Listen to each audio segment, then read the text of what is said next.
আপনার জীবনযাপন কেমন চলতেছে? এই চলতেছে মোটামুটি, বেশি না। যেমন হাসিনের আমলে কেমন চলছে, এখন কেমন চলতেছে? হাসিনা আমরা চলছে এই কুসিন্দারি গোবরার দিয়ে নিয়ে গেছে, আর এখন ওখানে একটু ভালোই আছে মোটামুটি। মানে এখন আরো ভালো হ্যাঁ, চলতেছে। অনেকটু ভালো। আমি শুনতে চাইছি যে আপনার দেশের পরিস্থিতিটা কিরকম? না, ওর মোটামুটি ভালো। আগের চাইতে ভালো? হ্যাঁ, খুব ভালো। যেমন কয়টা ভালোর উত্তর দেন।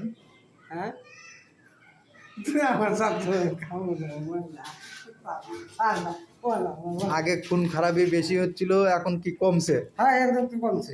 আগে ধর্ষণ বেশি হচ্ছিল, এখন দর্শন কম বেশি হচ্ছে। হয়েছে, হাইজাকার বেশি আছে, ওখানে আর বেশি একটা নাই। এখন কমছে। হ্যাঁ, অনেক কমছে। তারপর তেল গ্যাসের সুবিধা কেমন? অন গ্যাসের তেলে তো একটু মূলক সংকট দেখা দিছে। অল্প। হ্যাঁ, অল্প দেখা দিছে, লাইনে কারেন্ট তেল লাগে। কয়লা টয়লা আছে? কয়লা টয়লা কই, কয়লা টয়লা এটা আপনি দিন কত টাকা ইনকাম করেন? দিন 1000 টাকা। তাহলে আপনার খরচা কত? কত আছে 300। আর আওয়ামী লীগ থাকতে কত করছেন? আমি লিখতে তো কষ্ট হয়েছে না, কষ্ট হয়েছে। তাহলে এখন ভালো চলতেছে আপনার। হ্যাঁ, আপনি কি করেন, বিএনপি না আওয়ামী লীগ? আমার বিএনপি।